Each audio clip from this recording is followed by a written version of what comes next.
আমি আমার মায়ার নবীরে দুনিয়ায় পাঠাবার আগে তার বাবার চেহারা থেকে আলাদা করে ফেলেছি। কেমন মায়ার নবী আমার, দুনিয়া এসে জীবনে একবার আব্বা বলে ডাক দিতে পারলেন না, বাবার চেহারাটাও দেখতে পারলেন না। 6 বছরে মা হারায় গেল। রহমতের নবী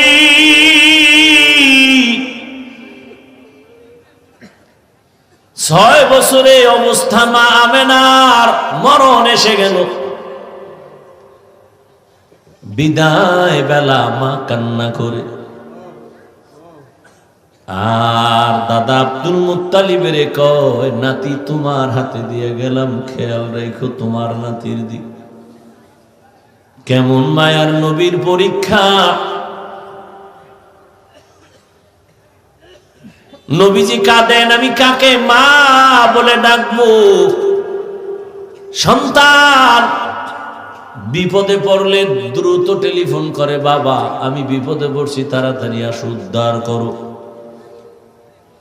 মাকে বলে, মা একটু কলিজা দিয়া দোয়া করবা যেন আমার মুসিবত দূর হয়ে যায়। নবীর বাবাও নাই, নবীর মাও নেই।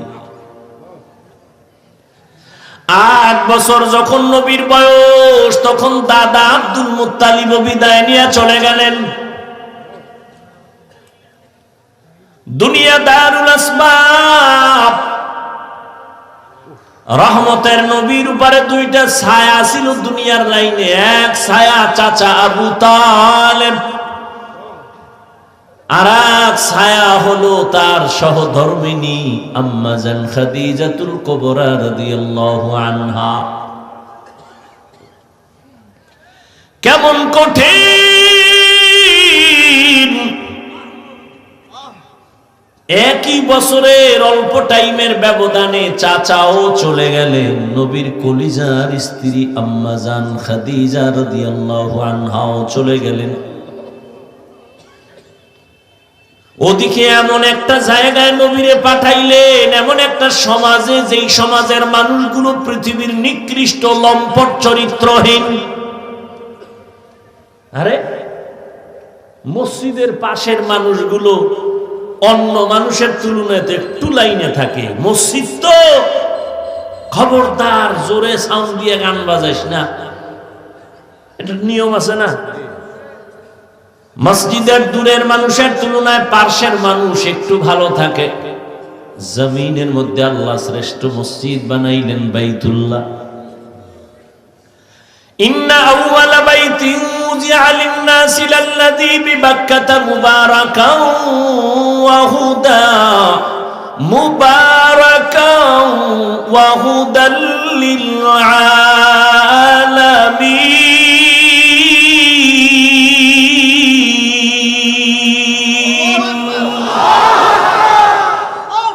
পৃথিবীর শ্রেষ্ঠ ঘর বাইতুল্লাহ।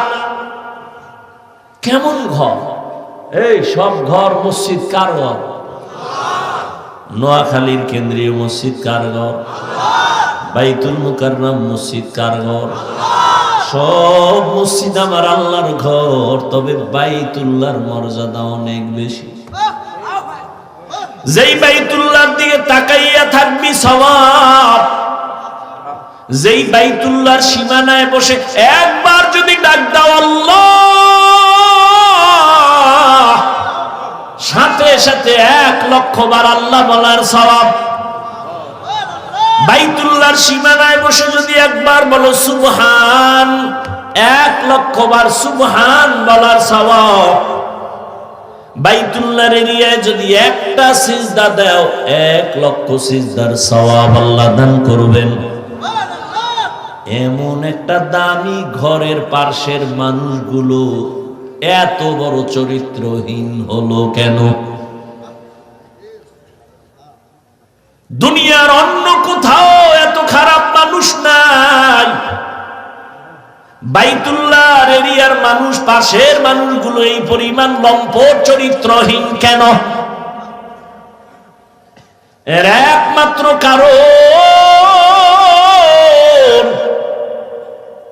অনেকগুলো কারণের বড় একটা কারণ, এদের কোনো মুরব্বী ছিল না। ঈসা নবী চলে গেছেন, 500 বছরের প্লাস, এর মধ্যে কোনো নবী নেই। মানুষগুলো মুরব্বী না থাকলে বেপরোয়া চলে, গরুর গলায় রশি আর মালিক না থাকলে গরুর আর কোনো টেনশন নাই, স্বাধীন। জমিনের মধ্যে স্বাধীন স্বাধীন করে যারা চলে, এদের জিন্দেগি ভালো না। আকাশে স্বাধীনভাবে পাখি উড়ে, কোনো দাম নাই। খাঁচার মধ্যে যেটা আটকায় গেছে ওটার মূল্য বেড়ে গেছে। সমুদ্রের ভেতরে 1000 কোটি ধরনের মাছ স্বাধীনভাবে দৌড়ায়, যেখান থেকে সেখানে দৌড়ায়, দাম নাই। জালের মধ্যে আটকায় গেছে, বাজারে উঠছে, দাম বেড়ে গেছে।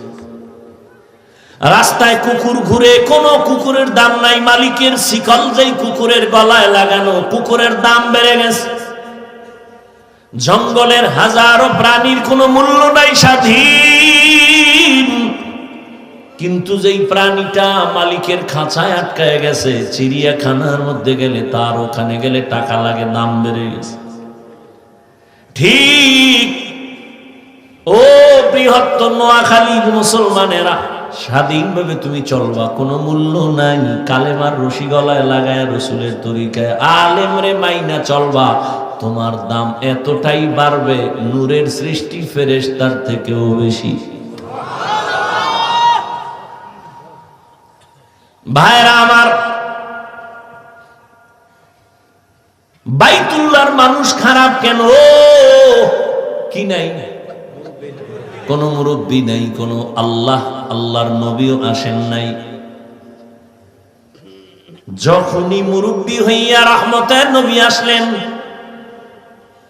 রহমতের নবী যখন আইসা উম্মতের সুন্দর আদর্শের দাওয়াত দিলেন, মানুষগুলো সেই চরিত্রহীন মানুষ এতটা দামি হয়ে গেল, আল্লাহ বলেন জিবরাইল লিস্টি নিয়ে রহমতের নবীরে দেও, এই লিস্টিতে যাদের নাম আছে সবাই বিনা হিসাবে জান্নাতি।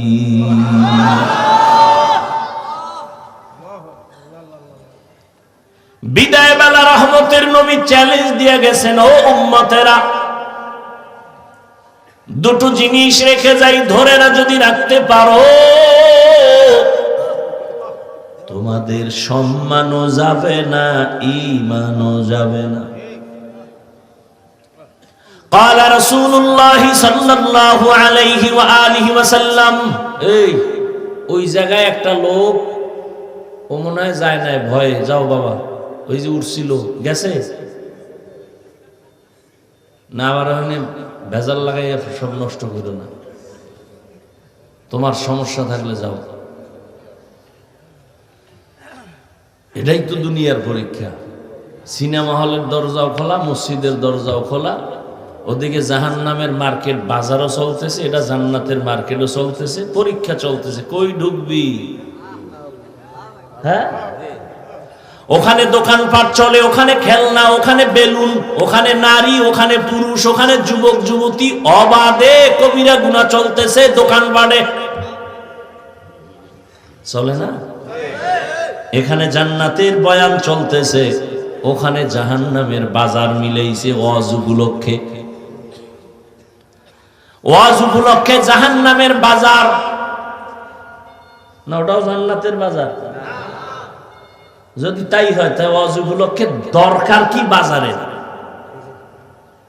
দুই একটা খানা দানার দোকান থাকতে পারে, দূরের মানুষ আসবে, ক্ষুধা লাগবে, খাবে। খেলনার দোকান কেন? বেলুনের দোকান কেন? সেখানে আবার এমন দোকান কেন বেপর্দা নারী ঢুকবে, পুরুষ ঢুকবে? এই কবিরা গুনার দায়ভার কে নিবে? বলে গেলাম, এখানে না, সারা দেশের হালাত বড় খারাপ। ওই যে শুরুতেই বলেছিলাম, বলবে হুজুর বাদ দাও, আকাম বাদ দেওয়া যাবে না। ওয়াজে আসছে, বেলুন কিনছে, বেলুন, প্লাস্টিকের মাছ, মোনাজাতের পরে কান্দে লইয়া ঝুলায় ঝুলায় বাড়ি যাবে। ম্যাডাম কইবে, ওয়াজের তে কি পাইছো? বলে বেলুন মোনাজাতে কবুল হয়ে গেছে, নিয়ে আইছি। হাসো, হাসো কেন? তারও কিন্তু কারণ আছে। ১৫০০ বছর আগে নবী বলে গেছেন, লা ঈমানা লিমান লা হায়া আলা, যাদের লজ্জা নাই ওদের ঈমান নাই। পাগলের কোনো লজ্জা আছে নি? এজন্য হাসে, আবার কান্দে, আবার দৌড় দেয়। অথচ আমি এখানে এতক্ষণ পর্যন্ত যতটা কথা বলছি একটাও হাসির কথা বলিনি। আল্লাহ হেদায়েত দান করুন, আল্লাহ আমারে করুন। আপনাকে হেদায়েত লাগলে আপনারা চাইয়ে লইন, নিজের জন্যই বেতাল অবস্থায় আছে। ভাইরা আমার,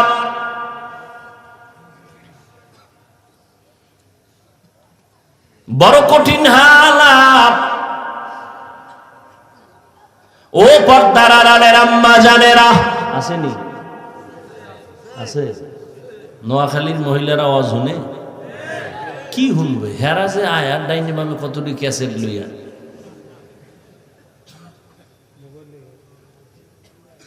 প্যান্ডেলে বয়ে শুধু গল্প।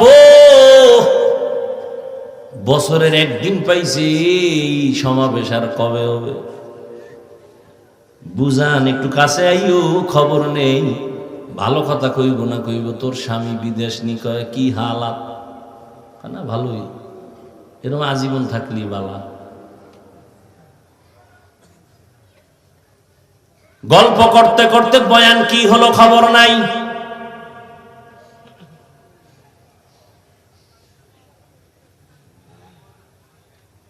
বয়ানের প্রয়োজনীয়তাই মনে করে না, গল্প করে করে আসছে, আবার বাসায় যাবে। অথচ আম্মাজানদের বয়ান বেশি শোনা দরকার। বাবার তুলনায় মায়ের অবদান সন্তানের উপরে অনেক বেশি। এরে আম্মাজান, এ জমিনের মধ্যে আপনারাই হলেন বড় দামি। জমিনে যত নবী আল্লাহ পাঠাইছে সব মায়ের সন্তান। আরে আম্মা জান, আপনারা সাহাবায়ে কেরামদের মায়ের মতোই দামি মা। আলেম হাফেজে কোরআনদের মায়ের মতো দামি। আরে আম্মা জানেরা, এ দুনিয়ায় যত ভালো সন্তান আছে সব আপনাদের কারণে। সময় যদি থাকে আমি শেষের দিকে দুই একটা ঘটনা শোনায় যাব। দুই একটা কিস্সা কাহিনী না বললে আমার নাম থাকে। এই নোয়াখালীরা, হাফিজুর রহমান কিস্সা কাহিনীর ওয়াজ করে, তো দুই একটা শুনেই তুইব না? সময় পাইলে শুনাবো।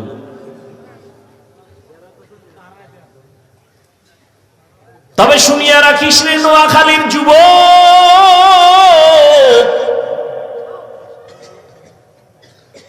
ওই কিস্সা কাহিনী বলিয়া যদি দুইটা মানুষ চোখের পানি ছাইরা নামাজি হয়ে যায়, এর থেকে সফলতার কিছুই নাই। তুই বিরোধিতা করো না যেন জাহান্নাম খরিদ করো। আর একটা কথা বলে যাই, পারলে মনে রাখিস,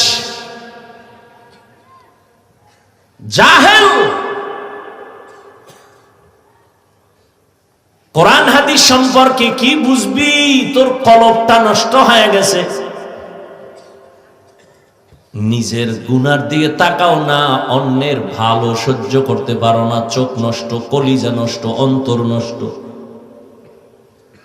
জমিনের মধ্যে যত বড় কিস্সা কাহিনীর কিতাব আছে, শ্রেষ্ঠ কিস্সা কাহিনীর কিতাবের নাম কোরআন।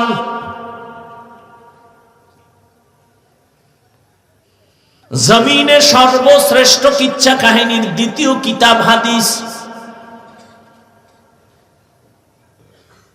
এবার ওই জাহেলদেরকে বুঝাবার জন্য একটু আমাকে উলামায়ে কেরাম একটু আমাকে সায় দেন, একটু সাহস দেন।